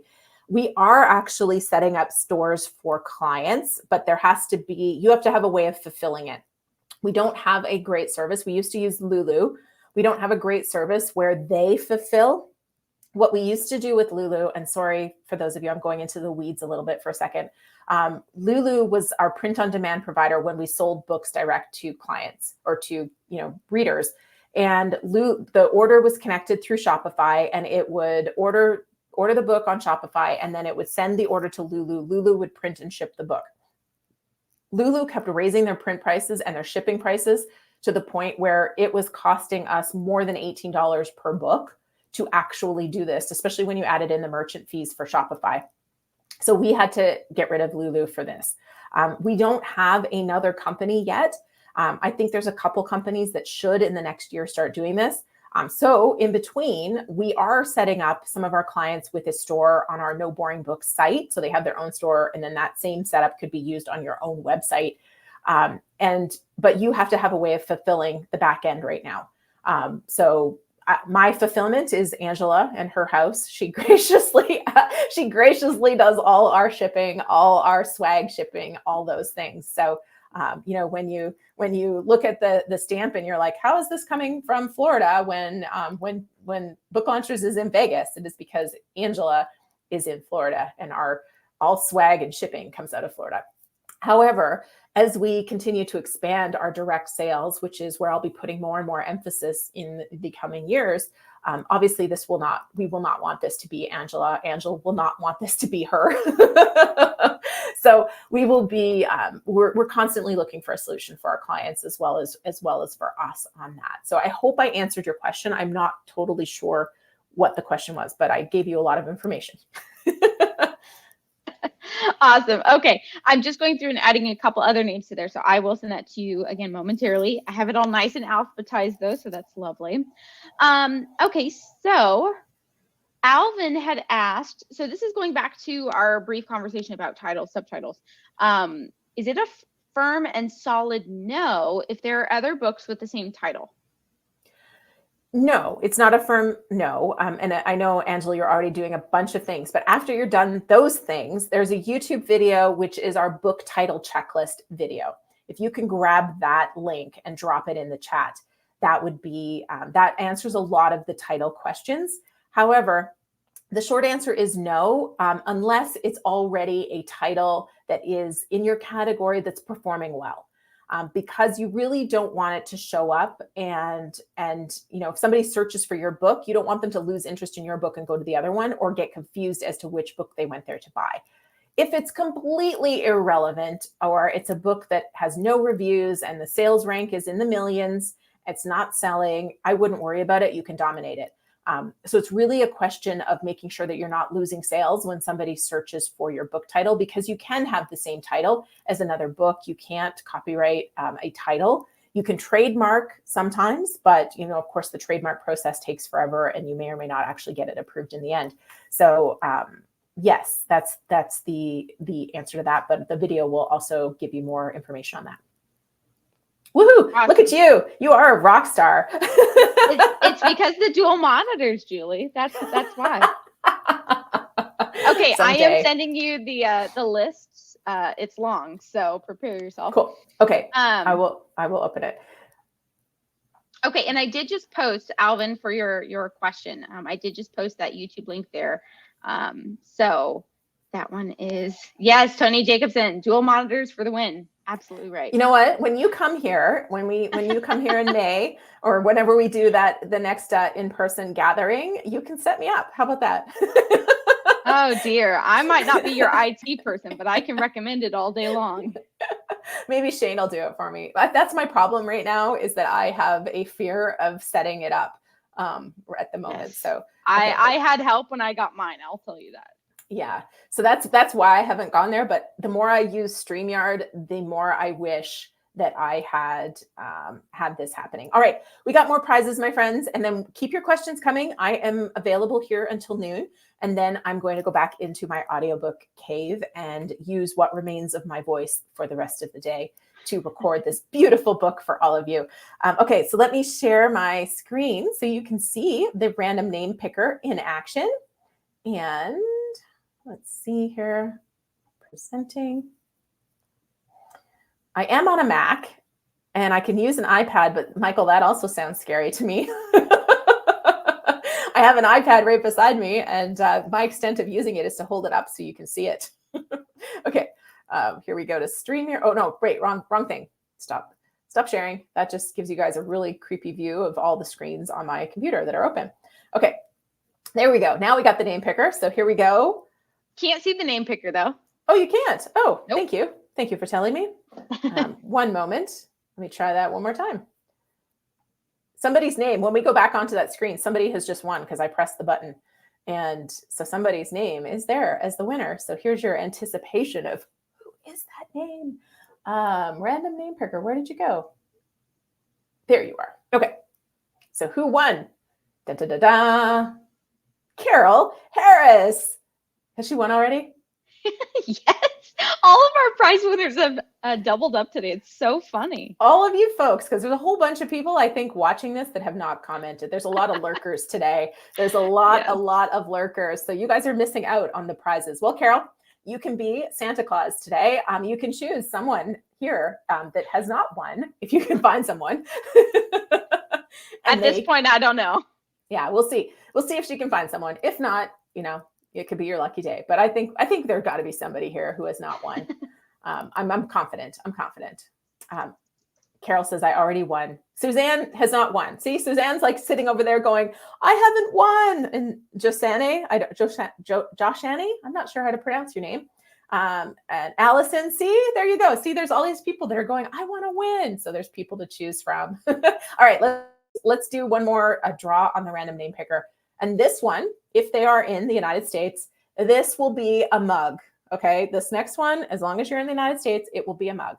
If you're not in the United States, we'll draw another one for the mug and you can choose one of the book choices. Okay. We just need a drum roll. Oh my gosh. And I think this is a she. I'm sorry if I'm not right, but you were just asking for a prize. So there you go. You have just won a mug if you are in the United States. Let's just see here. Oh, Carol, I don't know if Julie has a way of finding the third person who joined the call. Yeah, I have no idea. That would require me diving deep into the depths of StreamYard, which I'm unable to do. I can just draw Maybe if somebody she else. had the second monitor, but not Yeah, today. I'll just draw somebody else. And then while I'm doing that, Angela, if you want to pick one more question. And by the way, actually, hold on. I have one more thing. I want to share with you all the incentives for getting multiple copies of Self, Promote, and Succeed. Christy has not won yet, right? Sure hasn't. Beautiful. Christy, congratulations. You can choose. That was not for the mug. Joshani, if I'm saying that right, that was for the mug. But this is a t-shirt or a book. There we go. A book. Okay. So really quick, I just want to share a couple of the incentives that are available if you order multiple copies of Self, Promote, and Succeed. So if you order, and this is going to be heavily promoted the launch week. So you have time to do this. However, getting these will be easier in right now because we won't be promoting them as heavily. So it'll be easier for Angela to get you your prizes in the coming weeks before we launch. So here we go. Back it up. So if you buy 3 copies of the book, and you can buy them from anywhere, it just has to be print copies, you will receive an email template bundle. So my team has a bunch of templates that we give our clients for Book Army, for outreach, for those kind of marketing activities. So you will get a copy of this email template bundle. You will get a sample media kit, a sample one sheet, which we use for speaking and for podcasts. And you will also get our self-publishing roadmap and our launch strategy guide. So a lot of really, really cool, high-value material for grabbing 3 copies. And then if you buy 10 copies, you're going to get that plus access to our foundation library. And some of our clients are here. I don't know how many of them have explored all of the information in our foundation library, but if you can imagine an entire database, not just of the YouTube videos that I've created, but videos from our writing coaches talking about how to outline your book, how to write a great chapter, how to write something interesting, videos from our production team on how to check your sales inside of your KDP and your Ingram Spark dashboard, how to make changes to certain things, how to handle track changes in a Word document, how to draft a sample PR pitch for pitching media, how to prepare yourself for media interviews, like media training and all of those kind of things. Angela, you actually know the foundation library better than I do. I don't know if you have a sense of how much content and how it's all broken out that you could share with everyone. But our foundation library is massive. So I can pull it up because there's a view. I can get it in just a second where it. That would be awesome. Tell me how many videos are in each course, because it's broken down into courses within here. So I can find out how many. It does need a 2FA, so it'll give me a second to log in, but I can announce what they are in a second. Yeah, Suzanne says hours and hours and hours. Yeah, this has only ever been for our clients. And so for this limited period of time, we're going to give folks that buy 10 copies of Self, Promote, and Succeed, we're going to give them 3 months access to the foundation library. It is, I think, better than any course that you could take as far as like the robust nature of the content, because we've created it to support our clients as they go through our process. So it is massive amount of information in there. Okay, so Angela will give you guys a preview of that. So all you have to do is order 10 copies and then just email Angela for now at team@booklaunchers with your receipt, and we'll get you that access for those 3 copies or those 10 copies. And we'll be promoting that heavily in launch week, but if you want access now, you can get your access. While Angela's bringing that up, I will scroll through and see if there's any other comments or questions that we have not covered yet. Yeah, I've got a couple I can add in. Hold on. Oh, sure. A second. I had you doing so many things. I didn't want to. Well, it's funny because in Foundation Library, the videos are set to autoplay. And so I heard you on one side playing in a video, and I heard you over here.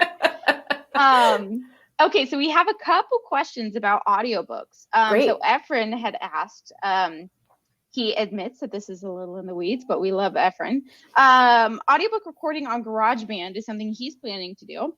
Is there a link or a list or a video that you, Julie, have used to ensure your settings are ACX friendly?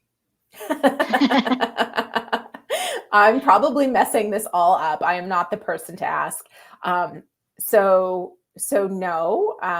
There are a lot of settings. I think the big thing basically what I did, Efren, the extent of my setting testing was I opened it up and I set it to natural voice.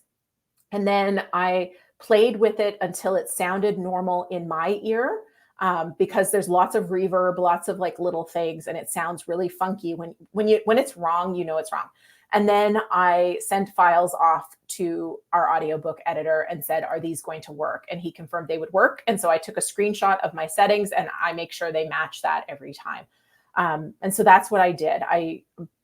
There's certain things like making sure you leave space at the start and the finish of every chapter. You record every chapter individually. There's those kind of things. And we'll send you a checklist when you start your audiobook. So you've got all of that information. But yeah, I mean, I constantly am worried I have made a mistake, which is why I like recording with an engineer, because, it's taking me roughly an hour per chapter, not quite. It's close, but when you factor in taking a break, saving the track, exporting the track, and also exporting my video from my phone for that piece as well, which is not a piece that most of you would be doing. It's taking about an hour per chapter, and I'm fast. I know I am much more efficient at this than most people will be. So yeah, just to give you a sense on that. My chapters are fairly long though. I don't know the actual word count, but I would say most of my chapters are probably 6,000 or 7,000 words. On that note, what you had mentioned it earlier, what mics are you using, or mic? It's a Rodecaster mic. I don't know the technical number on what it is, but it's a Rode. Rode has really high quality products, and it's got like a cover on it that's it just kind of makes it unidirectional. So it's just coming from my voice. But when you do stuff like that, you also have to make sure you're positioned in the right spot on the mic for this mic type, which is why, our editors do voice tests and voice coaching with you typically. We transitioned editors, so I kind of was a little bit more on my own with this one than I think most of our clients would normally be. But thankfully, I've done this several times before. Yeah, and Michael actually posted a link in the chat that says that it's a YouTube video to show you how to I guess set the ACX settings, or what they should be. Beautiful, so, awesome. Thanks, Michael. Thank you. Okay, and then this is actually second to last question. Also on audiobooks. This is the last audiobook question I have so far. Rob Lineberger asked, my book is about a visual model to understand IT project management. It has dozens of images that form the heart of the conceptual model. Should I still be considering an audiobook? Maybe. And I don't know the perfect answer to this. In the past, with technical books that have a lot of visual representations, it depends on how valuable the text is without the visual representations. And there is the option with ACX and with with creating your own book to reference the tables and have people download it. But it depends on how well the text stands alone without the tables. And then also it's awkward when you're reading the book to have a bunch of tables, because you're like, and referencing table 19.2, you're seeing the line goes up to, Q2, and at Q2, it's just, you kind of describe the chart and reference it. But if you have a lot of it, it'll be awkward. Because I mean, personally, that's my own personal feeling, but I think it's awkward. And then as a listener, how frustrating is it for the listener if they aren't seeing? Because most people listen to audiobooks on the go, right? That's part of the appeal of audiobooks. They're cleaning the house, they're driving, they're running, they're working out at the gym. So that's why I don't have a perfect answer for you, because only you know how much not seeing the charts and graphs will impact the experience for the listener. Awesome. Thank you. And Cynthia had a question. Cynthia, can you expound a little bit? Because I don't remember what context we were talking about. Your question only says, what about cover design and marketing? So can you please expound on that for me? That's the last question that I have noted for right now. I did add up the lessons that we have in Foundation Library, and there were over 130 lessons in there. So quite a lot. Oh, awesome. Yeah, see, I knew we've been busy. It's not just, there's some of the YouTube videos for sure. So people who have watched the YouTube videos, those are there. All right, well, let's give away I think we have 2 prizes left to give away today. Am I right? Am I wrong? Are we done? I think we had 2 prizes left. Yes, we should. Well, with Christy and Alvin, we're pretty neck and neck since we don't, or at least I don't know what prize they chose. I'm fine giving away more swag. So. Get it out of my house, she says. Okay, we will give away 2 more. So 1 more shirt, 1 more book. How about that? So works for me. The first person to win can choose, and then the person next, unless they're outside of the United States, they will go. So here we go. We're spinning for our last 2 prizes to wrap it up today. And then we'll figure out what's in. Speaking of Cynthia, speaking of Cynthia's question, Cynthia, congratulations. So I know you've already got Self-Publish and Succeed. I don't think you have a shirt yet. You might want a shirt. She got a shirt earlier from Efren. Oh, she won a shirt. Okay. Oh, from Efren. All right, we're going to draw again. Let's spin again.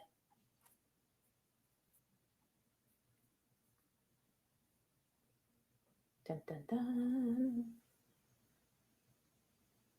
There are some of these that will like remove the name once it's been picked. Oh, Tom Jordan. Congratulations, Tom. I don't know if Tom's still here. I haven't seen Tom commenting in a bit, but Tom, you've won. Congratulations.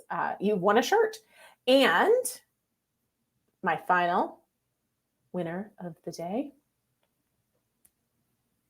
Alvin. Congratulations. Yay. And you win. Well, you already get a copy. He also won as well earlier. Okay. Who's left? Who's left? Who's left? Alvin has won. What did Alvin win? Did he take a t-shirt or did he take a book? I think he's already got the book. It was one of those from the last draw after Christy, so t-shirt or book. So one of those 2. All right. Tony hasn't won yet. Let's send Tony a t-shirt. Tony Jacobson. All right. Okay. And then, go ahead. Well, Cynthia provided the additional context for her question. She said it was just a general question on how cover design affects marketing. It's a really good question, actually. Oh my gosh. Cover design affects marketing so much. How do I even wrap my head around this? So I just put the link in for people looking for the random name picker. So cover design, it works hand in hand with your title, which is what I was trying to give you guys some really valuable information around your cover. Your cover needs to be for your reader. So it has to appeal to your reader. So you want to look at the category you most want to compete in. And you can look at this by BISEC and go to Barnes & Noble, or you can go to the shelves of Barnes & Noble, or you can go online. And what we usually do is look at the Amazon category you most want to compete with. Not the sub category, but like a sub, if that makes sense. If you were here earlier, you know what I'm talking about. And we'll look at that category and look for the elements that are trusted. So like everybody has certain elements, like everybody has a certain kind of imagery, or everybody has a certain kind of coloring, or the title appears in a certain way. We look at those trusted elements, but then we also look at other things that will make you stand out. And we try to tie it back to your title and have it appeal to your reader. And it's art and science to do this really, really well. If you do it poorly, you will impact your sales. And you can see this on Amazon ads. This is where you can get data, and running ads can be really powerful, because what you'll see is you will be getting a lot of impressions, but not a lot of clicks. And that is a sign that either there's a mismatch between what's getting people to your page and what your book actually is. And, or if you look at your list and you're like, oh my gosh, all these impressions are for the keywords that absolutely should have sold this book, but nobody's clicking, there's probably an issue with your cover, and changing your cover could make all the difference in the world. And so it is vital to your marketing success to have a great title that sells your book, that makes it good for your reader, and that cover goes hand in hand with it. And I don't think it's one or the other. Like if you've got a bad title but a great cover, your book probably will still struggle. If you've got a bad cover but a great title, I think it's going to struggle. you need a great title and a great cover, and they have to work together. And Cynthia had asked, speaking of the color of the time being magenta, I think that was a deep dive from a while back with our cover design, because I think that was specifically geared toward just 2023, and that was like the projected color of the year, I believe. Yeah, they did a cover design prediction deep dive earlier in the year. I think that's when I was off. I think you guys ran that. It was a while back. Yeah. Regardless, I wasn't on that one, but yeah, we did a cover design trends. They talked about fonts, they talked about imagery, and that was also where you get to see that my team is actually the cool geniuses behind all the stuff that we do, and I am just the talking voice voice is fading. But truly, because there's so much, especially in the intricate details of fonts and design, that I don't know anything about, but they live it every single day. I mean, Cassie, our designer, if you want to make her year, just give her a new font package, and she's like the happiest person in the whole wide world. All right, friends. So October 3rd, Self Promote and Succeed comes out. Please support in grabbing your copy, grabbing 3 copies or grabbing 10 copies. And most importantly, posting a review after the book has come out. That is the greatest gift you can give me and give book launchers, is a review for that book, for Self-Publish and Succeed as well. If you're getting a copy free or you buy a copy, posting a review is absolutely the greatest gift that you can give us in helping us grow our not even the book sales necessarily, but just expanding people's awareness of what we're doing and helping it find other authors that we can help and support in their journey. And thank you as well to everyone for supporting us in getting to 50,000 subscribers. My goal is 100,000 subscribers, just because that will make me the coolest mom in the eyes of my son when I get a YouTube play button. That is genuinely the only reason I'm like, I want to get to 100,000. So I can get a play button, so my son thinks I am the best. But of course, as always, we'll be back on booklaunchers.tv live in a week and a half. It's every other Tuesday. We're always live. There's new content there every Tuesday and Friday. And so if you didn't win today, which I think everybody who commented today did win, but if you didn't win today, commenting the day a video is released gets you entered to win. And of course, if you want to work with us and my fabulous team at Book Launchers, head to booklaunchers.com/apply. Fill out the form and schedule a call to chat with myself or with Lynn on my team, and we'll explore your book and see if we're a fit to help you on your marketing journey. So, and your writing journey as well. I'm just marketing focused at the mind. Oh goodness, this is going to be fun when I finish recording today. Can you tell? I can tell. All right. Thanks, Angela, for being here and for all your support today. And thank you, everyone, for all your comments, questions, and participation. It was a blast to spend a couple hours with you on Saturday. All right. Take care, everybody. Bye, everyone. Bye.